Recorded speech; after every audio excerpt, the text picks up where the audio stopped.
Hi dears. So നാളെയാണ് നമ്മളുടെ model exam start ചെയ്യുന്നത്. മോഡൽ എക്സാം ചിലർ ഭയങ്കര ടെൻഷനിലായിരിക്കും അല്ലേ. ചിലർ എക്സാമിനൊക്കെ നല്ലപോലെ പഠിച്ച് പ്രിപ്പയർ ചെയ്ത് സമാധാനമായിട്ടിരിക്കുന്ന ആൾക്കാരുണ്ടാവും. സോ ഓരോരുത്തർ എക്സാമിന് ഓരോ രീതിയിലായിരിക്കും അപ്രോച്ച് ചെയ്യുന്നുണ്ടാവും.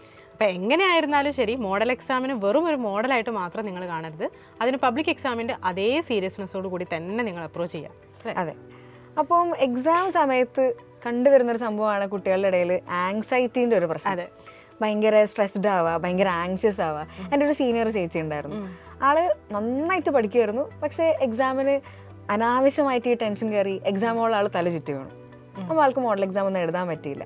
അതെ, ഇങ്ങനെ ഒരുപാട് കുട്ടികൾക്ക് ഈ ഒരു സംഭവം ഉണ്ടാവുന്നുണ്ട്. ഭയങ്കര ഓവർ ടെൻഷൻ അടിച്ച് പോയിട്ട് എക്സാം ഹാളിൽ ഡെലിവറി ചെയ്യാൻ പറ്റാതെ തലകറങ്ങി വീഴുക, വയ്യാതെയാവുക. അപ്പോൾ നിങ്ങൾ ശ്രദ്ധിക്കേണ്ടത് വെച്ചാൽ ഒരുപാട് ടെൻഷൻ അടിക്കേണ്ട, കൂളായിട്ട് തന്നെ നിങ്ങൾ എക്സാമിനെ അപ്രോച്ച് ചെയ്യുക, കൂളായിട്ട് എക്സാം എഴുതി വരിക. അതെ, യെസ്. പിന്നെ ഒരു കാര്യമാണ് വളരെ ഇമ്പോർട്ടൻ്റ് ആയിട്ടുള്ളതാണ് ടൈം മാനേജ്മെൻറ്റ്. അപ്പം ടൈം മാനേജ്മെൻറ്റ് വളരെ ഇമ്പോർട്ടൻ്റ് ആണ്. നിങ്ങൾ അവിടെ ശ്രദ്ധിക്കേണ്ടത് ആദ്യം വാച്ച് എന്തായാലും നിർബന്ധമായിട്ട് കൊണ്ടുപോകുക. അതുപോലെ തന്നെ എക്സാം ഹാളിൽ ബെല്ല് ശ്രദ്ധിക്കുക. നിങ്ങൾക്ക് എക്സാം എഴുതാൻ തുടങ്ങുന്ന ബെല്ലുണ്ടായിരിക്കും, തീരുന്നതിന് 15 മിനിറ്റ് ബെല്ല് ഉണ്ടായിരിക്കും. അപ്പോൾ അതൊക്കെ നിങ്ങൾ ശ്രദ്ധിക്കുക. പിന്നെയുള്ളതാണ് cool off time. Cool off ടൈമിൽ പലരും കൂൾ ഓഫ് ടൈം അധികം അത്ര സീരിയസ് ആയിട്ട് എടുക്കാറില്ല, യൂസ് ചെയ്യുന്നില്ല. അതെ, പക്ഷെ അത് വളരെ ഇമ്പോർട്ടൻ്റ് ആയിട്ടുള്ള സംഭവമാണ് കൂൾ ഓഫ് ടൈം എന്ന് പറയുന്നത്. ആ ഒരു സമയത്ത് ഏതൊക്കെ ക്വസ്റ്റ്യൻസ് ആണ് നമുക്ക് ഏറ്റവും നന്നായിട്ട് അറിയാവുന്നത്, അത് നമുക്ക് വേണമെങ്കിൽ പെൻസിൽ കൊണ്ട് മാർക്ക് ചെയ്ത് വെക്കാം. ഏതൊക്കെയാണ് നമുക്ക് ഏറ്റവും നന്നായിട്ട് അറിയാവുന്നത്. ഇനി അതിൽ ചെറിയ ഡൗട്ടുള്ള കാര്യങ്ങളുണ്ടെങ്കിൽ ആ ക്വസ്റ്റ്യൻസ് നമുക്ക് മാറ്റി വയ്ക്കാം. സോ ഏറ്റവും നന്നായി അറിയുന്ന ക്വസ്റ്റ്യനിൽ എഴുതാൻ തുടങ്ങാം. ഏറ്റവും അറിയുന്ന ക്വസ്റ്റ്യൻ ആദ്യം എഴുതാം. അപ്പോൾ അതിന് കുറച്ച് സമയം കൊണ്ട് അത് കംപ്ലീറ്റ് ചെയ്ത് കഴിഞ്ഞാൽ പിന്നെ നമുക്ക് ബാക്കി ക്വസ്റ്റ്യൻസിലേക്ക് നമുക്ക് കൂടുതൽ സമയം അതിന് കൊടുക്കാൻ വേണ്ടി പറ്റും. അതെ, ഇപ്പോൾ ഒരു എക്സാമ്പിൾ പറയുകയാണെങ്കിൽ ഒരു റിസർവ് ടൈം എപ്പോഴും ഒരു 15 മിനിറ്റ് നിങ്ങൾ അവസാനത്തേക്ക് മാറ്റി വെക്കുക. ഇപ്പോൾ 2 മാർക്കിൻ്റെ ക്വസ്റ്റ്യൻസ് നിങ്ങൾ 15 മിനിറ്റ് കൊണ്ട് ഫിനിഷ് ചെയ്യാനാണ് തീരുമാനിച്ചതെങ്കിൽ അതിലൊരു ക്വസ്റ്റ്യൻ നിങ്ങൾക്ക് അറിയില്ലെങ്കിൽ പിന്നെ ആ 15 മിനിറ്റ് കഴിഞ്ഞാൽ അത് നോക്കാൻ നിൽക്കരുത്. അത് ബാക്കിയുള്ള റിസർവ് ടൈമിൽ മാത്രം അത് അറ്റൻഡ് ചെയ്യുക. ചിലപ്പം നോക്കുന്ന സമയത്ത് അറിയാത്ത ചില ക്വസ്റ്റ്യൻസ് ഉണ്ടായിരിക്കാം. അതിൻ്റെ മേലെ ടൈം കളയാതെ അത് ചിലപ്പോൾ രണ്ടാമത്തെ വായനയിലായിരിക്കും അതിൻ്റെ ആൻസർ നമുക്ക് കിട്ടാം. അപ്പോൾ ആ രീതിയിൽ ടൈം നല്ലപോലെ മാനേജ് ചെയ്തിട്ട് മാത്രം നിങ്ങൾ ഇനി സ്ട്രെസ്ഡ് ആയി ചിലപ്പോൾ നന്നായി അറിയുന്ന ആൻസേഴ്സ് പോലും ചിലപ്പോൾ നമ്മൾ എഴുതിക്കൊള്ളുന്നില്ല.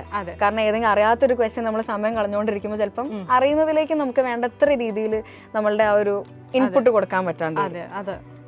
പിന്നെയുള്ളതാണ് ഡിസ്ട്രാക്ഷൻ അല്ലേ. യെസ്, ഇപ്പം പബ്ലിക് എക്സാം ആണ്, പുറത്തുനിന്നുള്ള ടീച്ചേഴ്സ് ആയിരിക്കും വരുന്നുണ്ടാവുക. അപ്പം അതൊന്നും ആലോചിച്ച് നിങ്ങൾ അധികം വിഷമിക്കേണ്ട കാര്യങ്ങളൊന്നുമില്ല. നമ്മളെ ടീച്ചേഴ്സിനെ പോലെ തന്നെയുള്ള ടീച്ചേഴ്സ് തന്നെയാണ് അവരും നമ്മളെ ഹെൽപ്പ് ചെയ്യാൻ തന്നെയാണ് നിൽക്കുന്നത്.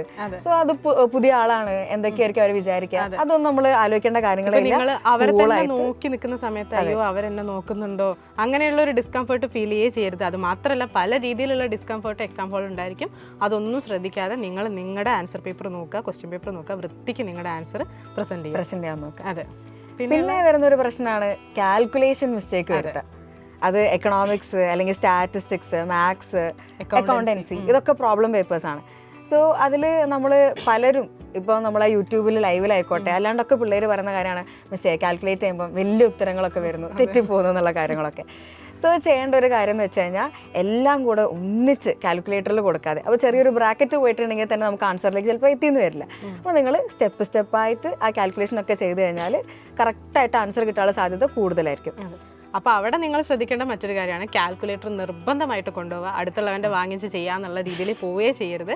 കാൽക്കുലേറ്റർ നിർബന്ധമായിട്ട് നിങ്ങൾക്ക് സ്വന്തമായിട്ട് ഉണ്ടായിരിക്കണം. പിന്നെ കാണുന്ന ഒരു ടെൻഡൻസിയാണ് എക്സാമിന് പുതിയ കാൽക്കുലേറ്ററൊക്കെ വാങ്ങിച്ച് പോകുന്ന ആളുകൾ.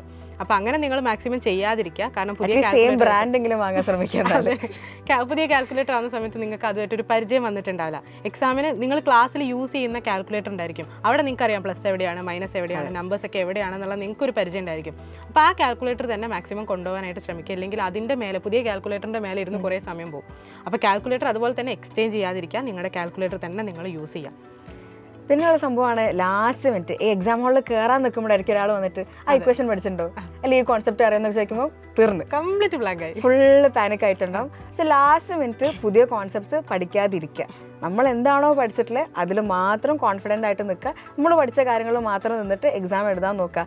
അവസാനം ഈ 5 മിനിറ്റിൽ പാനിക്കായി പഠിച്ചതും കൂടെ പോകുന്ന ഒരു സിറ്റുവേഷൻ ആയിരിക്കും അപ്പോൾ ഉണ്ടാവുക. സോ അതിന് പകരം പുതിയ കോൺസെപ്റ്റ് ലാസ്റ്റ് 5 മിനിറ്റ് 10 മിനിറ്റ് എന്ന് പറഞ്ഞാൽ കൂളായിട്ട് ഇരിക്കേണ്ട സമയമാണ്. പുതിയ കോൺസെപ്റ്റ്സ് ഒക്കെ അനാവശ്യമായിട്ട് വെറുതെ വായിച്ച് വെറുതെ പാനിക് ആവരുത്, കൂളായിട്ടിരിക്കാൻ നോക്കാം. Last minute combine study maximum ഒഴിവാക്കുക. അതെ. പിന്നെ റിസൾട്ടിനെ പറ്റി ഓവർ ആലോചിച്ചിട്ട് നിങ്ങൾ എക്സാമിന് അപ്രോച്ച് ചെയ്യേണ്ട. നിങ്ങൾ പഠിച്ചത് വൃത്തിക്ക് നല്ല രീതിയിൽ നല്ല ഭംഗിയായിട്ട് നിങ്ങൾ പ്രസൻറ്റ് ചെയ്യുക. അപ്പോൾ റിസൾട്ടൊക്കെ താനേ വന്നോളൂ. അതെ. അപ്പം ഇനി എക്സാം നാളെ തുടങ്ങുകയാണ്. എല്ലാവരും അടിപൊളിയായിട്ട് എക്സാംസ് ഒക്കെ നന്നായിട്ട് ചെയ്യുക. നമുക്കിവിടെ മാരത്തോണും ബൂസ്റ്ററും സംഭവങ്ങളൊക്കെ ഉണ്ട്. എല്ലാത്തിലും എല്ലാവരും ജോയിൻ ചെയ്യുക. എല്ലാവരും എക്സാം എല്ലാം അടിപൊളിയാക്കുക അല്ലേ? അതെ, സൈലം നിങ്ങളുടെ കൂടെ തന്നെ ഉണ്ടാവും. All the best.